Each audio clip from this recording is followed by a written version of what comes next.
샬롬, 날마다 새로운 아침, 아침마다 이렇게 새롭게 주시는 은혜를 경험하고 또 이 은혜를 가지고 하루를 힘차게 시작하는 그런 시간 되기를 소망합니다. 우리가 계속해서 마태복음 말씀을 이렇게 묵상하고 있는데요.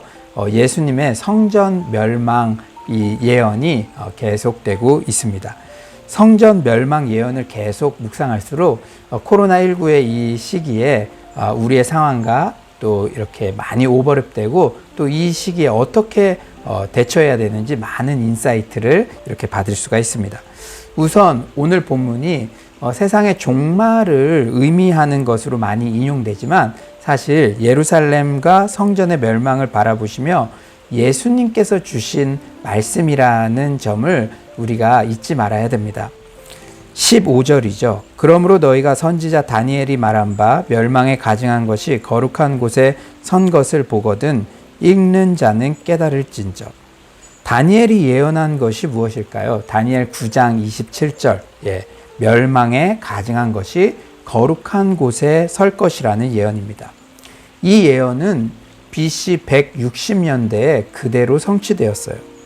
팔레스타인을 통치했던 에피파네스가 예루살렘을 정복한 후 유대교 말살 정책을 일환으로 예루살렘 성전에 이방신을 상징하는 이미지와 그리고 그것을 위한 제단을 세우고 부정한 동물인 돼지로 제사를 드리게 한 사건을 말합니다. 그리고 예수님께서는 읽는 자는 깨달을진저라는 표현을 덧붙이셨는데 차후에도 이렇게 우상의 형상이 성전에 세워지는 사건이 반복될 텐데 자신의 권고를 잘 듣고 너희들은 그대로 행해야 된다. 이러한 말씀입니다. 예수님께서 오늘 본문에서 말씀하신 이 권고도 AD 70년에 로마 디도 장군이 예루살렘 성전을 무너뜨리며 예루살렘 성전에 로마 깃발을 이렇게 세운 사건으로 그대로 성취되었죠.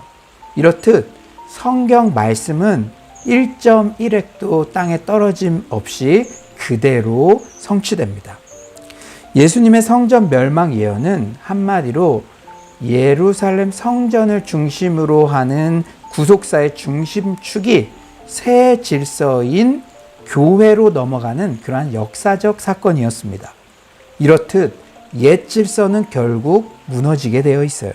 특히 코로나19의 현 상황도 옛 질서가 급속도로 무너지고 새로운 질서가 재편되는 그러한 시간입니다. 그러면 이렇듯 성전이 무너지듯 옛 질서가 붕괴되고 새 질서가 도래하는 때 우리는 어떻게 대처해야 될까요? 첫째로 옛 질서에 그대로 머물러 있어서는 안 됩니다. 16절이죠. 그때 유대에 있는 자들은 산으로 도망할지어다. 산으로 도망할지어다. 이 시기는 환란의 때이므로 피해야 합니다. 실제 이스라엘 역사 속에서도 AD 70년 로마의 디도 장군이 예루살렘 성전을 함락시킬 때 많은 기독교인들은 오늘 이 예수님께서 오늘 본문에서 해주신 이 말씀을 기억하고 피해서 목숨을 살릴 수가 있었죠. 그러나 유대인들은 그저 성전에 남아있다가 많은 사람들이 죽게 되었습니다. 이 일이 이후에 이 유대교의 교세가 쇠락하게 되는 결정적인 단초를 마련했고요. 그리고 기독교인들과 유대인들의 갈등을 일으키는 그러한 원인이 되었습니다. 기독교인들은 오히려 유대인들이요.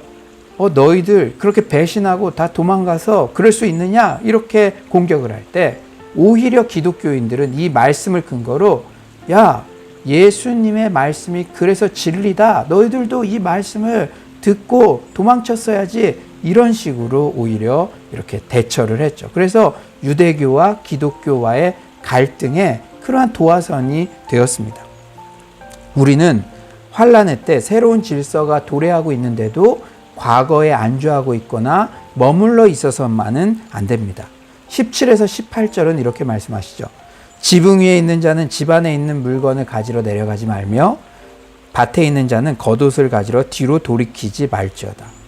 여러분 이제 코로나 2년 차에 지금 접어들었어요. 1년은 훅 다가와가지고 우리가 하면서 보냈다면 이제 다음 1년은 적어도 올 한 해도 위드 코로나와 함께 간다는 그런 가정하에 지난 1년 동안의 시행착오를 줄여야 합니다.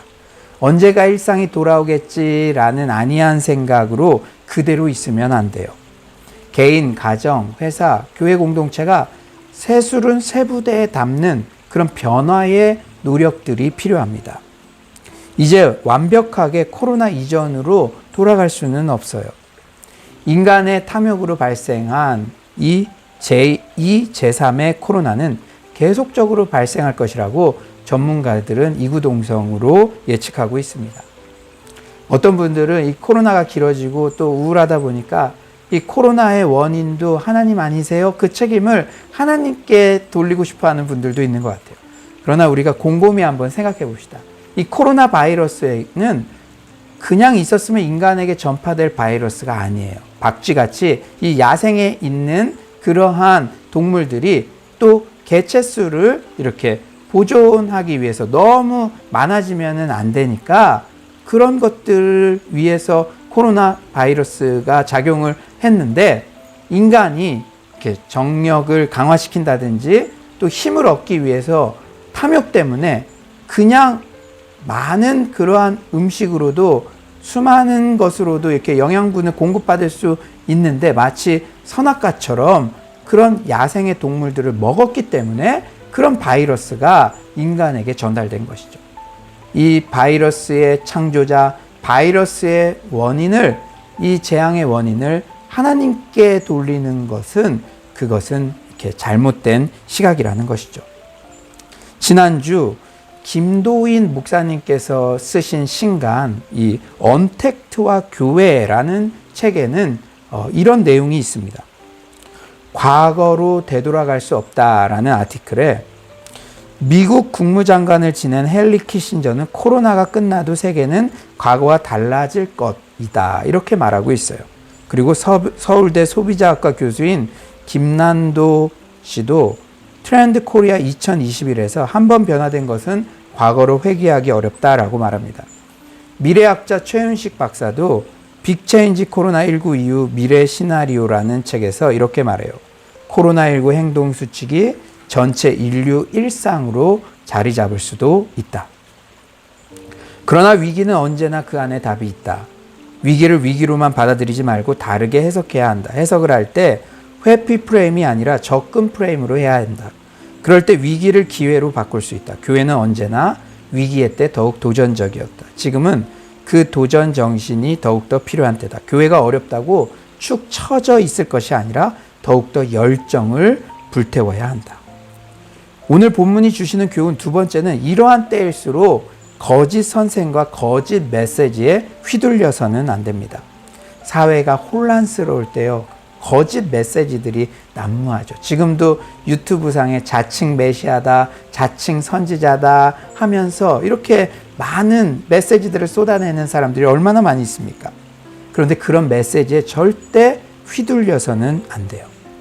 성전이 무너지는 것 같은, 기존의 질서가 흔들리는 것 같은 이러한 때 우리는 그래도 여전히 붙잡아야 할 본질과 새롭게 상황에 맞게 변화되어야 할 형식을 잘 분별해야 합니다. 예수님께서도 오늘 본문 23, 24절에 말씀하시죠. 그때 사람이 너에게 말하되 보라 그리스도가 여기 있다 혹은 저기 있다 하여도 믿지 말라. 거짓 그리스도들과 거짓 선지자들이 일어나 큰 표적과 기사를 보여 할 수만 있으면 택하신 자들도 미혹하리라. 사회가 혼란할 때는 자칭 선지자, 자칭 메시아가 많이 등장합니다. 그리고 악한 사단 마귀가요. 택하신 자들까지도 미혹에 빠지게 하려고 여러 가지 표적과 기사 등 신비 현상을 일으키기도 해요.